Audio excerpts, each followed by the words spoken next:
रायगड सात संवाद या वृत्तवाहिनीत आपलं स्वागत आहे। तर चला पाहूया आजच्या घडामोडी।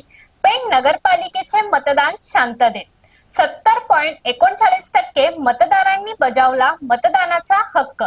पेण नगर परिषदेच्या सार्वत्रिक निवडणुकीत मतदानाची प्रक्रिया अत्यंत शांततेत पार पडली। कुठेही अनुचित प्रकार न घडता मतदान सुरळीत पार पडल्याने पेणकरांनी लोकशाहीची कास धरल्याचे चित्र स्पष्ट दिसले।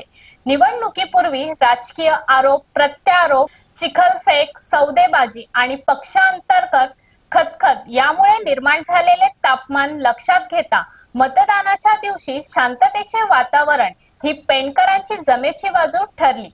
या दरम्यान दिवसभरात एकूण 70.39% मतदान झाल्याचे प्रशासनाकडून सांगण्यात आले।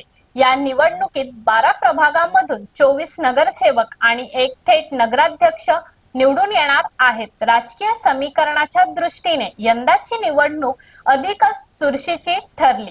भाजप राष्ट्रवादी महायुती तर दुसरीकडे शिवसेना शिंदे गटाची स्वतंत्र लढत, तसेच शिशिरधारकर यांची आम्ही पेणकर आघाडी, संतोष शृंगारपुरे यांची नगर विकास आघाडी, काँग्रेस आणि मित्र पक्ष, त्याचबरोबर मनसेचा स्वतंत्र लढा यामुळे बहुकोणी संघर्ष निर्माण झाला।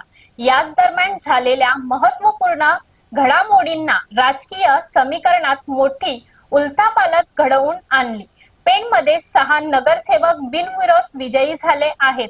हे 6ही नगरसेवक भाजप आणि राष्ट्रवादी काँग्रेस अजित पवार गट महायुतीचे आहेत। निवडणूक प्रचाराच्या काळात बँकेचा मुद्दा, स्वच्छ पाणी, रस्ते यासारखे मूलभूत प्रश्न सर्वाधिक गाजले।